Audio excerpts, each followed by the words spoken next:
عروہ کی نظریں بس اس لاکر پر ٹک کر رہ گئی تھی۔ یہ لاکر یا تو وہ لوگ بناتے تھے جو بہت ہی زیادہ امیر ہوتے، یا پھر جن کے پاس کوئی بہت خاص سیکریٹ ہوتا۔ مان کے پاس ایسا کیا تھا؟ یہی سوچ کر وہ غور سے اس لاکر کو دیکھنے لگی تھی۔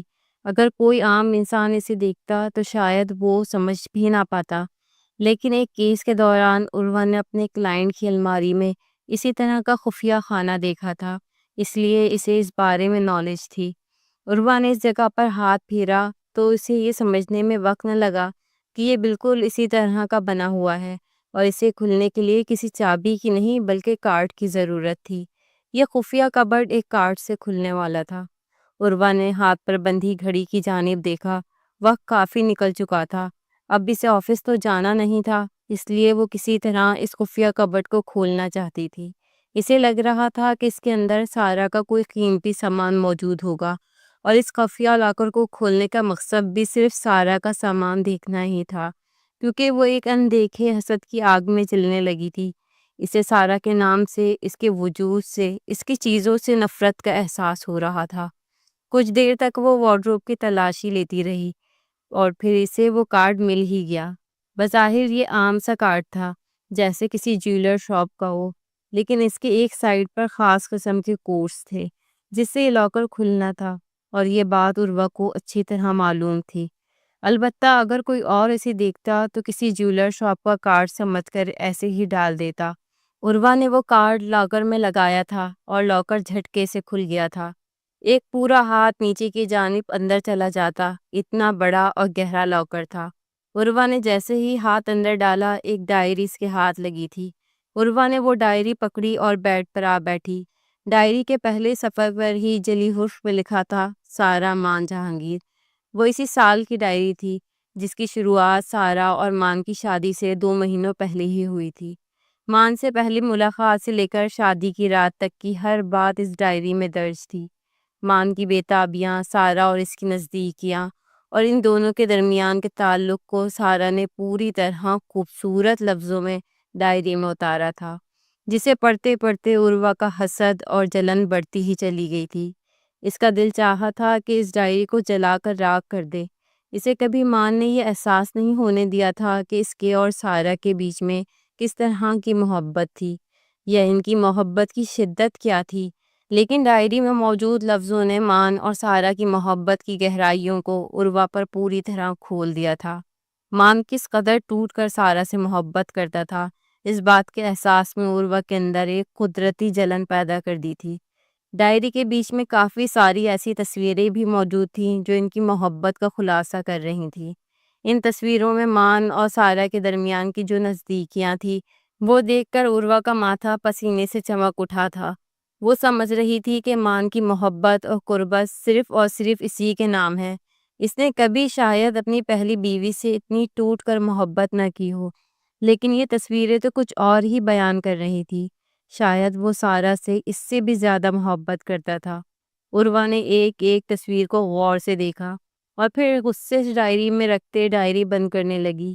لیکن اس سے پہلے کہ وہ اس ڈائری کو بند کرتی، اس کی نظر ڈائری کے آخری صفحے پر پڑی تھی، جس پر وہ تاریخ درج تھی جو عروہ کے مرنے سے 1 روز قبل کی تھی۔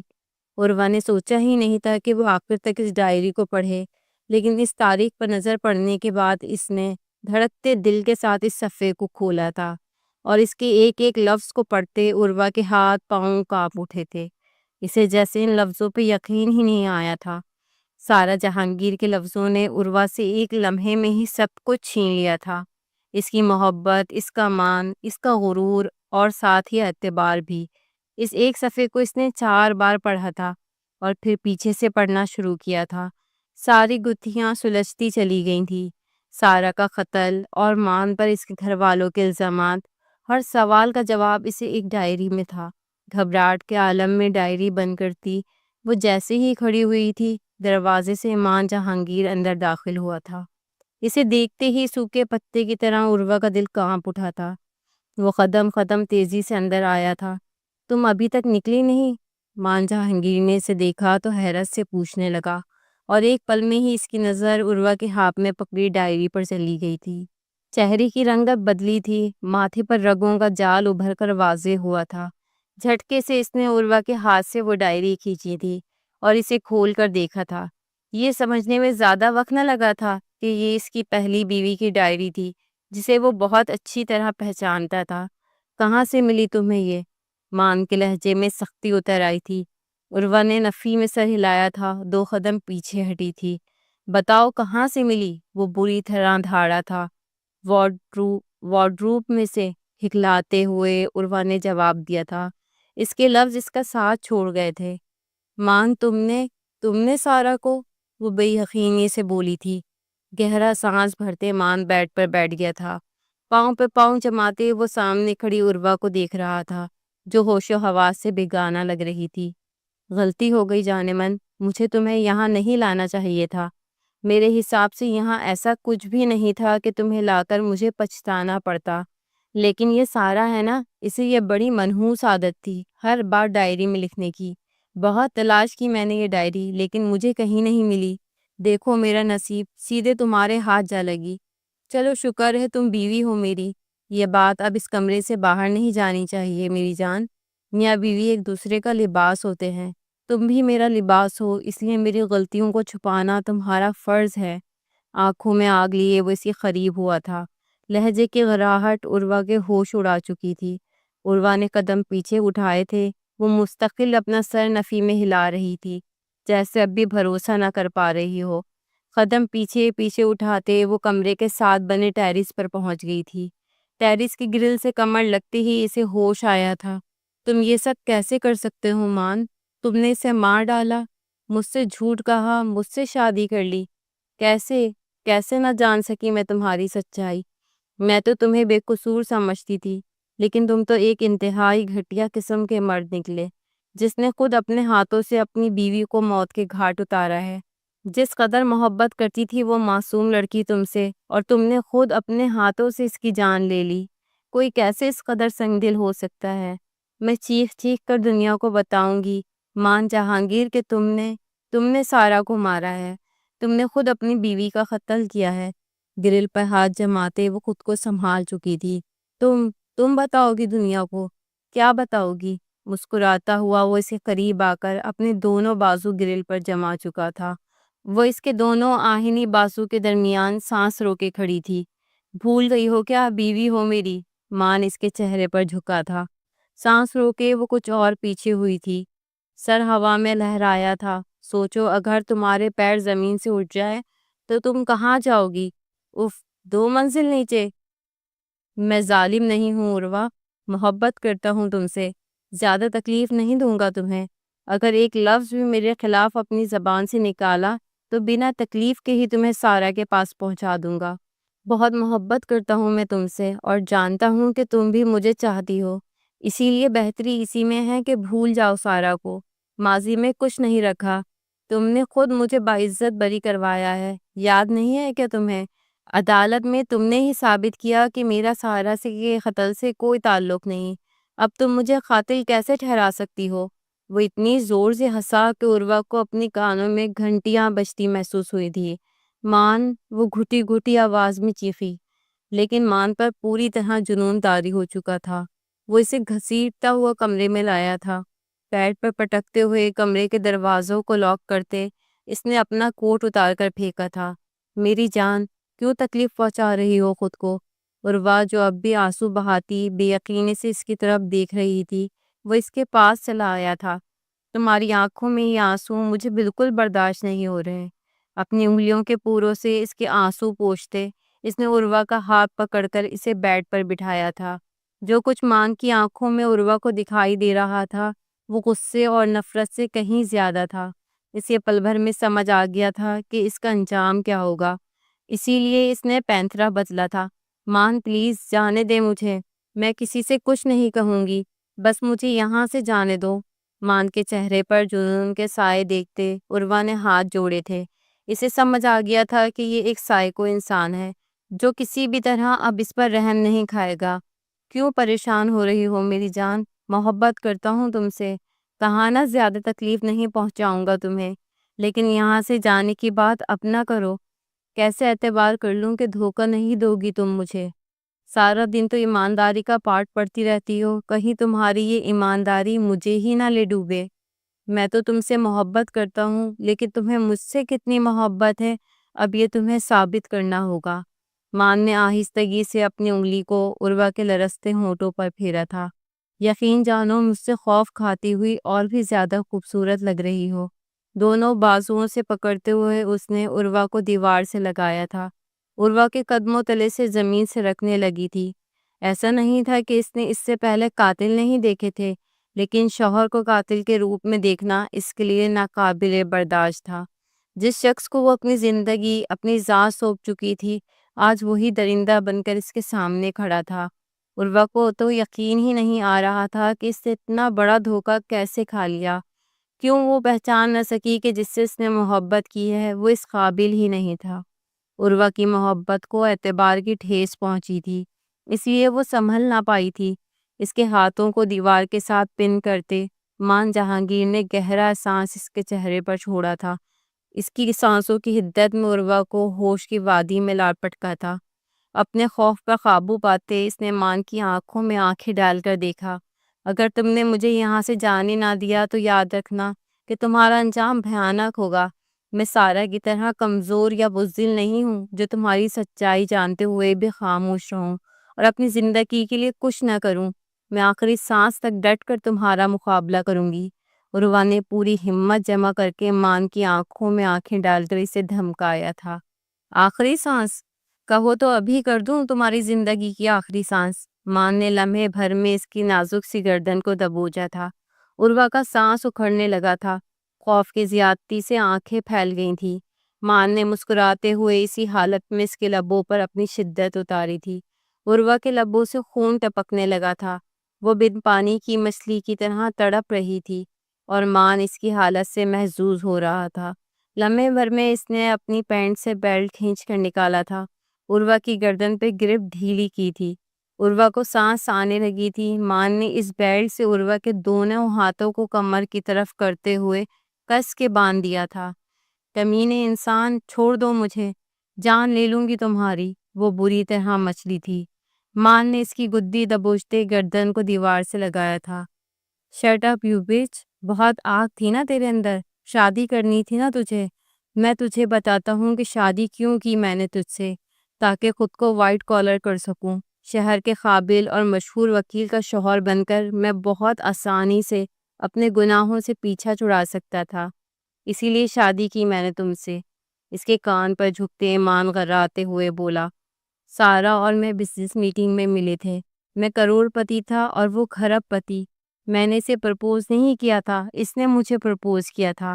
اس کے اندر بھی تمہاری جیسی ہی آگ بھری ہوئی تھی، شادی کرنی تھی اسے بھی۔ کہا تھا میں نے شادی نہیں کرتے، ایسے ہی انجوائے کرتے ہیں، لیکن تم عورتوں کو شادی کرنے کا بہت شوق ہوتا ہے۔ مان نے عروہ کو گھسیٹتے ہوئے بستر پر ڈالا تھا اور اس کی ساڑی کھینچتے ہوئے اپنی کہانی سنانے لگا۔ ساتھ ہی عروہ کے منہ پر اس نے کپڑا باندھ کر اس کا منہ بھی بند کروا دیا تھا۔ مان کے ہاتھ تیزی سے اس کی ساڑی کھول رہے تھے۔ مان کی انگلیاں عروہ کی کمر سے ٹکراتے ہوئے اس کے اندر گھن کا احساس پیدا کر رہی تھی، لیکن مان اس وقت اپنے حواسوں میں ہی کہاں تھا۔ اس نے پوری طرح ساڑی کو کھولا تھا اور ساتھ ہی وہ انگار نظروں سے عروہ کی آنکھوں میں آنکھیں ڈال کر اسے بہت آرام سے اپنے اور سارا کے بارے میں بتا رہا تھا۔ سارا نے خود مجھے شادی کے لیے پروپوز کیا تھا۔ میرا کاروبار اس وقت ڈوب رہا تھا، مجھے انویسٹمنٹ کی ضرورت تھی، لیکن وہ اس طرح انویسٹمنٹ نہیں کرنا چاہتی تھی۔ اسی وجہ سے میں نے اس کی شادی کی آفر کو ایکسیپٹ کر لیا۔ مان نے عروہ کی ساڑی کو ایک طرف ڈالتے اپنی شرٹ کے بٹن کھولے تھے۔ شادی کے بعد اس نے میرے کاروبار میں پیسہ تو لگایا، لیکن ساتھ ہی ایگریمنٹ بھی کیا کہ مجھے 2 سال کے اندر اندر اس کی انویسٹمنٹ واپس کرنی ہوگی۔ بڑی کتیا عورت تھی وہ، اپنے ہی شوہر سے ایگریمنٹ کر رہی تھی۔ اسے لگا تھا میں نے کچی گولیاں کھیلی ہیں۔ مان زور سے ہنستے ہوئے عروہ کے نزدیک آ گیا تھا۔ عروہ کے حلق میں گلٹی ابھری تھی، وہ بہت مشکل سے اس نے تھوک نکلا تھا۔ مان کا اصل چہرہ، اصل روپ آج اس کے سامنے آ رہا تھا، اور وہ بھی اس طرح کہ وہ بے بس برہنہ اس کے آگے پڑی تھی اور وہ کسی بھیڑیے کی طرح اس کا شکار کرنے کو تیار تھا۔ شادی کو مہینہ بھی نہ ہوا اس نے بچے کی رٹ لگا لی۔ مجھے یہ بچہ نہیں چاہیے تھا۔ میں نے انکار کیا تو اس نے دن رات کا ہنگامہ کھڑا کر دیا۔ اس کے لیے گھر، شادی، بچہ سب بہت امپورٹنٹ تھا اور میرے لیے صرف اور صرف پیسہ۔ سارا سے پہلے بھی میری 3 شادیاں ہو چکی۔ جو پیسہ، گھر، بنگلے میرے پاس ہیں وہ سب میری بیچاری مرحوم بیویوں کے ہیں جو میرے ہاتھوں ماری گئیں۔ سارا سے پہلے میری شادی روبینہ سے ہوئی تھی۔ اسے میں نے پورے بنگلے کے ساتھ ہی جلا دیا تھا اور شارٹ سرکٹ کا بہانہ کیا تھا۔ پھر ساری دولت سمیٹی اور شہر بدل لیا۔ یہاں کر میں نے سوچا تھا سکون کا سانس لوں گا، لیکن کاروبار نہ سنبھلا، اسی لیے سارا کو اپنے سر پر سوار کرنا پڑا۔ بار بار بچہ بچہ کہہ کر اس نے میری زندگی اچیرن کر دی تھی۔ پھر شادی کے تیسرے مہینے میں اسے میری پچھلی شادیوں کی خبر ہو گئی۔ وہ کسی کاروباری سلسلے میں میرے پرانے شہر گئی تھی اور وہاں اس کی کسی سہیلی نے میری اور اس کی تصویر دیکھ کر مجھے پہچان لیا تھا کہ میں روبینہ کا شوہر ہوں۔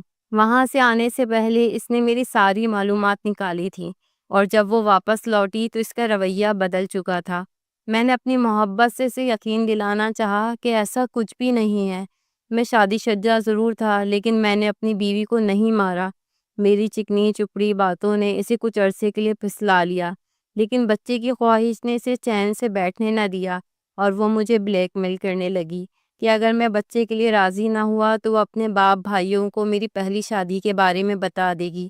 سارا کا باپ ایک طاقتور آدمی تھا، اس لیے میں نہیں چاہتا تھا کہ اسے میری ماضی کا کوئی بھی حوالہ ملے، ورنہ وہ ایک کے بعد ایک ساری کڑیاں جوڑتا اور یقیناً مجھے سزا ہو جاتی۔ میں سارا کو بس محبت سے ہی بھگتانا چاہتا تھا، لیکن میری بدقسمتی تھی کہ اس نے میرے پیچھے ایک ڈیٹیکٹیو لگایا اور اسے میری ساری ہی شادیوں کا علم ہو گیا۔ سگریٹ جلاتے مان نے گہرا سانس لیا تھا۔ عروہ کی آنکھوں سے آنسو بہہ رہے تھے، نہ منہ سے الفاظ نکل سکتے تھے اور نہ ہی وہ اپنے ہاتھوں کو حرکت دے سکتی تھی کہ ہاتھوں کو کمر سے پیچھے کی جانب لے جا کر باندھا کیا تھا۔ 2 کش لگانے کے بعد لمحے بھر میں مان نے جلتا ہوا سگریٹ عروہ کی گردن پر لگایا تھا۔ اس کی چیخ حلق میں ہی دم توڑ گئی تھی، لیکن وجود فضا میں اچھلا تھا۔ مان کے بھورے لبوں پر گہری مسکراہٹ دوڑ گئی تھی۔ جلن ہو رہی ہے کہہ جانے تمنا، لاؤ کچھ کم کر دیتا ہوں تمہاری جلن۔ مان نے اس جلی ہوئی جگہ پر اپنے لبوں سے ٹھنڈک چھوڑی تھی۔ تمہارے خوبصورت سترنگی وجود پر یہ سفید رنگ مجھے بالکل پسند نہیں۔ پتہ نہیں کیوں تم یہ بار بار سفید ساڑی پہن کر مجھے موت کی یاد دلاتی ہو۔ مان جہانگیر کو موت کا رنگ پسند نہیں، البتہ موت کا کھیل ضرور پسند ہے۔ اس نے ہنستے ہوئے عروہ کے بلاؤز کو ڈھیلا کیا تھا۔ تو کہاں تھا میں؟ سارا پر۔ اس کے ڈیٹیکٹیو نے اسے میرے بارے میں سب کچھ بتا دیا، یہ بھی کہ میری ساری دولت میری مرحوم بیویوں کی ہے، اور یہ بھی کہ انہیں مارنے میں میرا ہی ہاتھ ہے۔ میں جو ہمیشہ خود پر کیس بننے سے بچاتا رہا، وہ سالی کمینی عورت مجھ پہ کیس کروانے جا رہی تھی۔ کتیا کہتی تھی کہ ان لڑکیوں کو انصاف دلائے گی۔ وہ ان مری ہوئی عورتوں کے لیے میری عزت پہ داغ لگانا چاہتی تھی۔ مان نے سگریٹ کا کش بھر کر ہوا میں چھوڑا تھا۔ اس سالی کو تو یہ سمجھ ہی نہیں آیا کہ اگر میں ان تینوں کو مار سکتا تھا تو پھر اسے کیوں نہیں۔ ہاں بس اس بار مجھ سے ذرا غلطی ہو گئی تھی۔ ہر بار میں نے لاوارث امیر لڑکیوں کو چنا تھا جن کے ماں باپ یا تو ابراڈ ہوتے یا پھر وہ خود ہی اپنے ماں باپ کو چھوڑ چکی ہوتی، مگر اس بار میں نے سارا کا انتخاب کرتے وقت اس بات پر توجہ نہ دی کہ اس کے 2 بھائی موجود ہیں۔ مجھے لگا تھا کہ میں سارا کے ساتھ زیادہ عرصہ گزار کر کسی اور بہانے سے الگ ہو جاؤں گا اور میرا کاروبار بھی سیٹل ہو جائے گا، لیکن اس سالی کی محبت میرے گلے کا ہار ہی بن گئی۔ مجھے سمجھ نہیں آتا یہ تم عورتوں کو اتنی جلدی محبت ہو کیسے جاتی ہے۔ اب تم خود کو ہی دیکھ لو، اتنی بڑی لائر ہو، اتنا اچھا تمہارا ریکارڈ ہے، لیکن میری محبت کے جال میں پھنسنے کے بعد تمہیں کچھ بھی نظر نہ آیا، نہ میرا گناہ، نہ میرا قتل، نہ میرا کردار اور نہ ہی اپنا مستقبل۔ دیکھو کیسے چوہیا کی طرح میرے شکنجے میں پھنسی ہوئی ہو۔ سگریٹ عروہ کے پیٹ سے نیچے لگاتے ہوئے اس نے پھر عروہ کو تڑپنے پر مجبور کیا تھا۔ وہ کسمسا کر رہ گئی تھی۔ مائی ڈیئر وائف، اوہ سچ کہوں تمہیں تکلیف پہنچانا اچھا نہیں لگتا، کیونکہ تم پہلی عورت ہو جس سے میں نے پیسے کے لیے شادی نہیں کی۔ سچ میں دل آ گیا تھا تم پر، اور تم سے شادی کر کے میں وائٹ کالر بھی ہو سکتا تھا، بس اسی لیے شادی کے لیے راضی ہو گیا۔ لیکن تم گھٹیا عورتوں کو عادت ہوتی ہے بال کی کھال اتارنے کی، اتنے بڑے بنگلے پر لایا، اتنا پیار کیا تمہیں، محبت سے تمہارے وجود کو مکمل کر دیا میں نے، لیکن تم باز نہ آئی، شروع ہو گئی نا جاسوسی کرنا، اب اسی کا ہی نتیجہ بھگت رہی ہو۔ دیکھو اپنا حال۔ مان نے افسوس بھری نظروں سے اسے دیکھا۔ ارے تم کیسے دیکھو گی، میں دکھاتا ہوں۔ بالوں سے پکڑ کر اسے گھسیٹتا ہوا وال مرر کے پاس لے گیا۔ دیکھو خود کو، کیا حال ہو گیا۔ مٹھی میں اس کے بالوں کو مزید جکڑتے اس نے عروہ کو آئینے کے قریب کر دیا تھا۔ آنکھوں کا کاجل بہہ چکا تھا، ہاتھوں کی مہندی کا رنگ اتر رہا تھا، وجود پہ ایک ڈھیلا سا بلاؤز تھا اور جگہ جگہ سگریٹ کے جلے ہوئے نشان۔ You don't deserve it, my dear wife. You only deserve my love. پلٹا کر اسے اپنے سینے سے لگاتے مان نے بہت زور سے اسے اپنے اندر بیچا تھا۔ عروہ کو اپنی ہڈیاں چٹکتی ہوئی محسوس ہوئی تھی۔ چلو اب تم آرام کرو، میں ذرا اپنا کام نپٹا لوں، پھر آ کر اچھی طرح تمہارے اندر کی آگ مٹاؤں گا۔ کیا پتہ تمہیں بھی بچے کی خواہش ہو۔ مان نے اسے بندھی ہوئی حالت میں ہی کمرے میں چھوڑا تھا اور خود کمرہ لاک کرتے ہوئے باہر نکل گیا تھا۔ پیاس کے مارے عروہ کا حلق کانٹا ہو گیا تھا، ہاتھ بندھے بندھے درد کرنے لگے تھے۔ کمرے سے باہر نکلنے کا کوئی راستہ نہیں تھا۔ کمرے کے ساتھ بنی ہوئی ایک گیلری تھی جہاں سے چھلانگ مارنے کا وہ سوچ بھی نہیں سکتی تھی، کیونکہ یہ بیڈ روم دوسری منزل پہ تھا۔ دور دور تک خالی پلاٹ تھے۔ یہ ایک نیا ایریا تھا جو ابھی زیر تعمیر تھا۔ یہاں اس کی چیخیں سننے والا بھی کوئی نہ ہوتا۔ عروہ یوں ہی بے چینی کے عالم میں یہاں سے وہاں چکراتی پھر رہی تھی۔ کہیں کوئی آسرا نظر آتا تو وہ فوراً راہ فرار اختیار کرتی، لیکن کچھ سمجھ نہیں آ رہا تھا۔ مراد پلیز، مراد تم ہی آ کر مجھے بچا لو، تمہاری اپیہ کو تمہاری ضرورت ہے۔ وہ دل ہی دل میں دعا کر رہی تھی کہ کسی طرح مراد اس کی تلاش میں یہاں آ جائے، لیکن مان نے مراد کو کال کر کے بتایا تھا کہ اچانک ہی کیس کے سلسلے میں عروہ کو دوسرے شہر جانا پڑا ہے اور 3-4 دن بعد ہی وہ واپس لوٹے گی۔ اس سے پہلے بھی عروہ اکثر اپنے کیسز کے سلسلے میں دوسرے شہر جاتی رہی تھی، اسی لیے مراد مطمئن ہو چکا تھا۔ عروہ کے حصے میں اپنے والد کی چھوڑی ہوئی تھوڑی بہت زمینیں تھیں، جس کے پیپرز وغیرہ عروہ نے شادی کے بعد مان کے حوالے کیے تھے۔ مان نے جلد بازی میں ان ساری زمینوں کو اپنے نام کروایا تھا، اس سے پہلے کہ عروہ کی گمشدگی کا ڈنکا پٹتا اسے اس شہر سے بھی فرار ہونا تھا۔ بہت کم ہی لوگ ہی ان کی شادی سے واقف تھے اور اسی بات کا وہ فائدہ اٹھا رہا تھا۔ مان کے لیے وقت تیزی سے گزر رہا تھا، لیکن عروہ کے لیے ایک ایک لمحہ صدیوں کے برابر ہو چکا تھا۔ اسے یقین آ گیا تھا کہ دھیرے دھیرے اس بنگلے کی 4 دیواری میں اس کی موت آ کر اسے دبوچ لے گی۔ آنکھیں بند کیے وہ اپنی بے بسی پر آنسو بہا رہی تھی۔ پہلی بار اس نے کسی مرد ذات پر بھروسہ کیا تھا، کسی شخص پر پوری طرح اعتبار کر کے اپنی محبت کو بطور امانت اسے سونپا تھا، اور وہی شخص اس کی خوشیوں کا قاتل نکلا تھا۔ صرف اس کی خوشیوں کا نہیں بلکہ کئی جانوں کا قاتل بھی تھا۔ کیسے وہ چوک گئی یہ سمجھنے میں کہ مان جہانگیر ہی اصل قصوروار تھا۔ رات کے اندھیرے پھیلے تھے اور دھیرے دھیرے رات بھی بیت چکی تھی۔ مان لوٹ کر واپس نہ آیا تھا۔ اگلی صبح تک عروہ بھوک پیاس سے نڈھال ہو چکی تھی۔ نیم بے ہوشی کی حالت میں وہ زمین پر پڑی ہوئی تھی کہ جب ہی کمرے کا دروازہ کھول کر مان جہانگیر اندر داخل ہوا تھا۔ اسے زمین پر آڑا ترچھا پڑا دیکھ کر وہ مسکرا اٹھا۔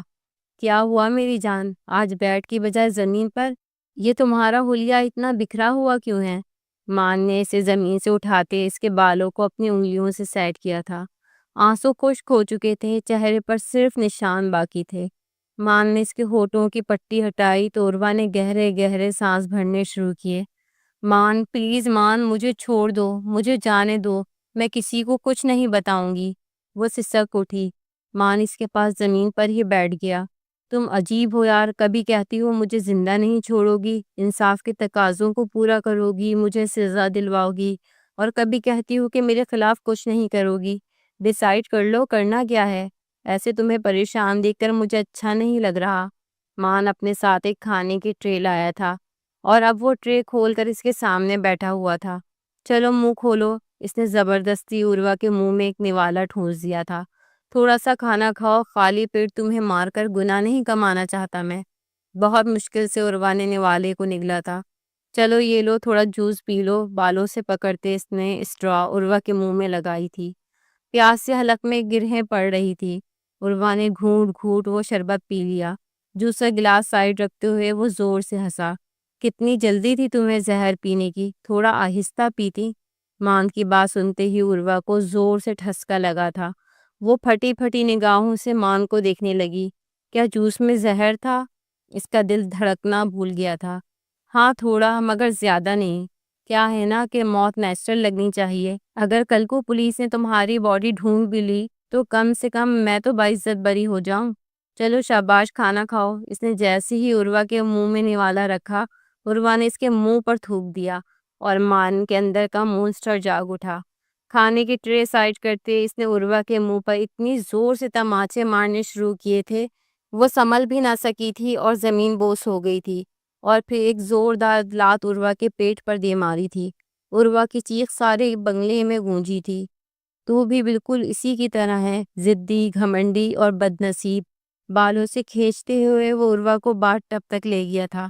پانی فل کرتے اس نے عروہ کو اٹھا کر باتھ ٹب میں پھینکا تھا اور اپنے کپڑے ایک سائڈ ڈالتے خود بھی اس کے ساتھ اترا تھا۔ مرنے والے کی آخری خواہش ضرور پوری کرنی چاہیے، اور میں اچھی طرح جانتا ہوں کہ تمہاری خواہش صرف اور صرف میرے ساتھ ہے۔ ایک آخری بار تمہیں خوش کر دیتا ہوں۔ پتہ تو چلنا چاہیے نا کہ تمہیں مان جہانگیر ایک مرد ہے۔ عروہ کو گلے سے دباتے اس نے اسے باتھ ٹب سے نکلنے نہ دیا تھا۔ عروہ کے ہاتھ کھولتے ہوئے اس نے اسے موقع دیا تھا کہ وہ خود کو مان جہانگیر سے آزاد کروا لے، لیکن اس جیسے لمبے چوڑے مرد کے آگے وہ بے بس تھی۔ عدالت کے احاطے میں بڑے بڑوں کو دھول چٹانے والی عروہ ابراہیم آج مان جہانگیر کے آگے بے بس لاچار پڑی تھی۔ کتنی اچھی لگ رہی ہو نا؟ ہنستے ہوئے اس نے عروہ کے لبوں کو بری طرح اپنے دانتوں سے کچلا تھا۔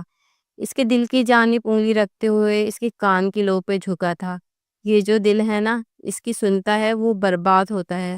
دماغ سے کام لیتی تو آج میں جیل کی سلاخوں کے پیچھے ہوتا، مگر فی الحال تم میری خیب میں ہو۔ اب میری محبت کی گہرائیوں کو دیکھو اور سکون سے ہمیشہ کی نیند سو جاؤ۔ ویسے بھی پچھلے کچھ دنوں سے میں نے تمہیں سونے کہاں دیا ہے؟ بہت تھک گئی ہوں گی نا؟ اس کے پیروں کو اپنے پیروں میں جکڑتے مان نے اپنا وزن اس کے وجود پر ڈالا تھا۔ یہ جو تمہارا حسین بدن ہے نا، اسے دیکھ کر مجھے بھی عشق ہو گیا تھا، لیکن میں دل کی تھوڑی کم ہی سنتا ہوں، اس لیے میں نے خود کو سنبھال لیا، ورنہ تمہاری یہ چکنی چمڑی مجھے بھی کہیں کا نہ چھوڑتی۔ عروہ کی گردن پر اپنے دانتوں کے نشان بناتے وہ دھیرے دھیرے اس کے وجود پر اپنی مہر ثبت کرتا رہا تھا۔ مچلتا ہوا عروہ کا وجود اس کے آگے ڈھیر ہو گیا تھا۔ عروہ کی ایک زوردار چیخ بلند ہوئی تھی اور ساتھ مان جہانگیر کا کہکا۔ وہ واقعی ہی ایک مونسٹر تھا جس نے ایک پرنسس کو اپنے قابو میں کر لیا تھا۔ دھیرے دھیرے مان کی شدت نے عروہ کو بے ہوش کیا تھا۔ اسی ٹب کے اندر اس نے اپنے ہاتھ پاؤں ڈھیلے چھوڑ لیے تھے۔ 2 دن کی بھوک، پیاس اور مان کی وجود کی حدت نے اس سے اس کی سانسیں چھین لی تھی۔ اسے یوں ڈھیلا پڑتا دیکھ مان نے اس کی گردن کے گرد اپنی انگلیوں کی گرفت مضبوط کی تھی۔ اتنی جلدی نہیں عروہ مان جہانگیر، اتنی جلدی نہیں۔ ابھی تو تم نے میری شدت دیکھی ہی نہیں۔ وہ دیوانوں کی طرح اس پر ٹوٹ کر برسا تھا۔ ہوش و حواس سے بیگانہ ہوتے جنونی کیفیت میں اس نے بے ہوش پڑی عروہ کے وجود میں اپنی نفرت کی آگ اونڈی لی تھی، اور پھر اس کے چہرے پر تھوکتے وہ باتھ ٹب سے باہر نکلا تھا۔ کتنی ہی دیر شاور کے نیچے کھڑے رہنے کے بعد اس نے واپس اپنا لباس زیب تن کیا تھا۔ ایک آخری نظر بے جان پڑی اس لڑکی پر ڈالی تھی اور افسوس کرتا اپنا سامان سمیٹتے وہاں سے باہر نکل آیا تھا۔ صبح وہ یہ بنگلہ فرق کر چکا تھا اور شام سے پہلے پہلے اسے یہ شہر چھوڑ کر فرار ہونا تھا۔ عروہ ہوش و حواس سے بیگانہ پڑی ہوئی تھی، وجود پانی کے اندر اور سر ٹب سے باہر۔ دھیرے دھیرے دن گزرتا چلا گیا تھا۔ مراد کب سے فون لگا رہا تھا، لیکن عروہ کا فون مستقل بن جا رہا تھا۔ آج سے پہلے کبھی ایسا نہ ہوا تھا کہ وہ دوسرے شہر جا کر اسے بھول گئی ہو۔ مراد کے سوا عروہ کی زندگی میں اور تھا ہی کون؟ وہ 10 بار اسے فون کیا کرتی تھی۔ ابھی وہ کب سے بار بار اسے فون ٹرائی کر رہا تھا، لیکن جب عروہ نے فون نہ اٹھایا تو اس نے تنگ آ کر مان کو فون ملایا، مگر اب تو مان کا فون بھی بن جا رہا تھا۔ مان کے آفس کانٹیکٹ کیا تو پتہ چلا کہ وہ یہ والی برانچ بند کر چکا ہے۔ یہ سن کر مراد کو حیرت کا جھٹکا لگا تھا۔ اس نے عروہ کے اسسٹنٹ کو کال لگائی تو اس نے بتایا کہ عروہ تو 2 دن سے آفس ہی نہیں آئی، البتہ اسے عروہ کے نمبر سے میسج ملا تھا کہ وہ شہر سے باہر جا رہی ہے۔ یہ سن کر مراد کو کچھ کھٹکا سا ہوا۔ اس نے مان کی تلاش کی لیکن مان کہیں نہ ملا۔ وہ اپنے سارے بنگلے فروخت کر چکا تھا، دفتر بند پڑے تھے، کہیں اس کا کچھ اتا پتہ نہیں تھا۔ یہ رات مراد پر بہت بھاری گزری تھی۔ اپنی بہن کو تلاش کرنا اس کے لیے ناممکن ہو رہا تھا۔ اس نے پولیس میں رپورٹ درج کروائی تھی لیکن 24 گھنٹے ہونے سے پہلے پولیس والے رپورٹ درج کرنے کو تیار نہیں تھے کہ گمشدگی کی رپورٹ 24 گھنٹے کے بعد ہی درج کی جا سکتی ہے۔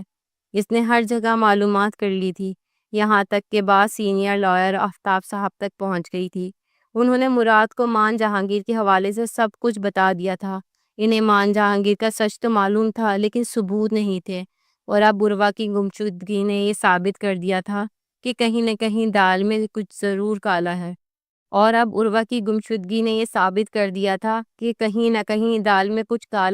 ہے۔ دونوں نے مل کر ہی عروہ کو تلاشنا چاہا تھا۔ مان کی سابقہ پراپرٹی کا پتہ لگایا گیا تھا اور اس نے جلد بازی میں جو پراپرٹی بیچی تھی ان سب پر باری باری پولیس سے ریڈ کروائی گئی تھی۔ یہ بھی آفتاب صاحب کے کانٹیکٹس کی بدولت ہی ہوا تھا، ورنہ اکیلا مراد تو شاید یہ سب کچھ کبھی نہ کر پاتا۔ اور پھر آخری بنگلے میں جا کر ٹب میں پڑی عروہ برآمد ہوئی تھی۔ اس کا برہنہ وجود دیکھتے پولیس کانسٹیبل باہر آ گئے تھے اور مراد کو اندر بھیجا گیا تھا۔ اپنی بہن کو ایسی حالت میں دیکھ کر وہ چیختے چلانے لگا تھا اور اس نے بڑی مشکل سے اسے ٹب سے باہر نکال کر اس کے وجود کو ڈھانپا تھا۔ اسے اسپتال پہنچایا گیا تھا۔ اس کی سانسیں ختم ہو چکی تھی، کم سے کم مراد کو تو ایسا ہی لگا تھا، لیکن ڈاکٹر نے بتایا کہ سانسیں پوری طرح ختم نہیں ہوئی ہیں بلکہ بہت مدھم ہونے کی وجہ سے محسوس نہیں ہو رہی۔ عروہ کا ٹریٹمنٹ شروع ہوا تو پتہ چلا اسے پوائزن بھی دیا گیا ہے اور ساتھ ہی ریپ اٹیمپٹ بھی ہوا ہے۔ مراد کی تو ہوائیاں اڑ گئی تھیں۔ پولیس نے ایک بار پھر مان جہانگیر کے خلاف مقدمہ درج کیا تھا اور اس کی تلاش شروع کر دی گئی تھی۔ 2 دن گزر گئے تھے۔ 2 دن بعد جا کر عروہ کو ہوش آیا تھا۔ مراد کو دیکھتے ہی وہ رونے لگی تھی۔ اس جیسی باہمت باحوصلہ لڑکی کے حوصلے بھی پست پڑ گئے تھے۔ مراد نے اسے حوصلہ دیا تھا، اسے سنبھالا تھا، اسے ڈسچارج کروا کر اپنے ساتھ گھر لے آیا تھا۔ پولیس کی بھاری نفری بھی ان کے گھر پہ تعینات کر دی گئی تھی، لیکن مان جہانگیر کا کہیں کچھ پتہ نہیں تھا۔ عروہ کو افسوس تھا کہ اس نے ایک قاتل کو بری کروا کے کتنا غلط کیا ہے۔ پہلی بار اسے احساس ہو رہا تھا کہ اگر غلط انسان کو بری کروا دیا جائے تو وہ معاشرے کے لیے کتنا بھیانک ثابت ہو سکتا ہے۔ 1 ہفتہ ایسے ہی گزر گیا تھا۔ عروہ آفتاب صاحب کی بہت شکر گزار تھی جس نے مشکل کی گھڑی میں اس کے بھائی کی مدد کی تھی، اسے بازیاب کروایا تھا۔ وہ ان کے آگے شرمندہ بھی تھی اور ان سے معذرت خواہ بھی۔ آفتاب صاحب کا منہ بیش اس کے والد کی عمر کے تھے۔ انہوں نے فوراً عروہ کو معاف کیا تھا اور اس کے سر پر ہاتھ پھیرتے اسے آنے والی زندگی کے لیے دعائیں دی تھیں۔ 2 مہینے گزر گئے اور پھر جا کر مان جہانگیر دوسرے شہر سے پولیس والوں کی گرفت میں آیا تھا، کیونکہ وہاں بھی اسے خلاف کوئی مقدمہ درج ہو چکا تھا۔ مان جہانگیر کے گرفتار ہوتے ہی عروہ کو جیسے سکون آ گیا تھا، لیکن وہ اس شخص کا دوبارہ سامنا کرنے کا حوصلہ نہیں رکھتی تھی۔ مراد نے اس کے حوصلوں کو بلند کیا تھا اور اسے مجبور کیا تھا کہ وہ اپنا کیس خود لڑے، ورنہ عروہ یہ کیس آفتاب صاحب کو دینا چاہتی تھی۔ مگر مراد کے سمجھانے پر عروہ نے خود یہ کیس لڑنا شروع کیا تھا۔ اتنے عرصے بعد جب وہ پہلی بار عدالت میں مان جہانگیر کے روبرو کھڑی ہوئی تو اس کے ہاتھ پاؤں تھر تھر کانپنے لگے۔ جو کچھ بیتا تھا وہ سب کچھ یاد آ رہا تھا، لیکن پھر پلٹ کر دیکھا تو اس کا بھائی اس کا حوصلہ بڑھانے کے لیے موجود تھا۔ مراد کی موجودگی نے عروہ کے اندر ایک نیا حوصلہ بھرا تھا۔ عدالت کی کارروائی شروع ہوئی تھی اور عروہ نے ایک کے بعد ایک سارے ثبوت عدالت کے سامنے رکھ دیے تھے۔ وہیں مان جہانگیر نے اسے کردار پر کیچڑ اچھالا تھا۔ عدالت میں ثابت کرنے کی کوشش کی تھی کہ وہ ایک بد کردار عورت ہے، اس لیے اس پہ الزامات لگا رہی ہے، لیکن عروہ نے اپنے ثبوت مکمل رکھے تھے۔ وہ کسی طور اب اس مجرم کو آزاد ہوتے نہیں دیکھ سکتی تھی۔ 3 پیشیوں کے اندر اندر ہی اس نے ثابت کر دیا تھا کہ مان جہانگیر ہی اصل گناہ گار تھا۔ مان جہانگیر کا چہرہ تاریک پڑ چکا تھا۔ 4تھی پیشی میں اس کے خلاف نتیجہ آ گیا تھا اور اسے موت کی سزا سنا دی گئی تھی۔ اپنی تمام حرص، لالچ اور نفسیاتی سوچ کے ساتھ وہ آخرکار اپنے انجام کو پہنچ گیا تھا۔ مان جہانگیر کے لیے پیسہ ہی سب کچھ تھا۔ اسے پیسے کے لیے اس نے اپنی محبت کرنے والی بیویوں کو ایک کے بعد ایک موت کے گھاٹ اتارا تھا۔ لیکن سچ ایک نہ ایک دن کھل کر سامنے آ ہی جاتا ہے۔ مان جہانگیر کی حقیقت بھی پوری طرح عیاں ہو گئی تھی۔ میڈیا والے جہاں عروہ کی تعریف کر رہے تھے، وہیں کچھ لوگ اس کے خلاف بیان بھی دے رہے تھے کہ پہلے اس نے ایک مجرم کو آزاد کروایا اور پھر اسی کو سزا دلوائی۔ لیکن شاید زندگی اسی کو کہتے ہیں کہ اگر انسان کبھی غلط فیصلہ کر بھی لے تو پھر وہ وقت رہتے اسے سدھار بھی سکتا ہے۔ عروہ نے ایک بہت بڑی چوٹ کھا کر یہ سبق سیکھا تھا کہ ہر خوبصورت چہرہ سچائی کا آئینہ نہیں ہوتا۔ مان جہانگیر کو سزا ہوئی تھی اور اس کے بعد عروہ نے آنے والے ہر کیس کو بہت سوچ سمجھ کر لینا شروع کیا تھا۔ وہ پہلے اپنے پاس آنے والے لوگوں کو اچھی طرح چیک کر کے دیکھتی کہ کہیں وہ کسی مجرم کو چھڑوانے کی کوشش تو نہیں کر رہی، اور پھر کیس میں آگے بڑھتی، کیونکہ وہ جان چکی تھی کہ اگر ایک مجرم باعزت بری ہو جائے تو سارا معاشرہ ظلم کا شکار ہو جاتا ہے۔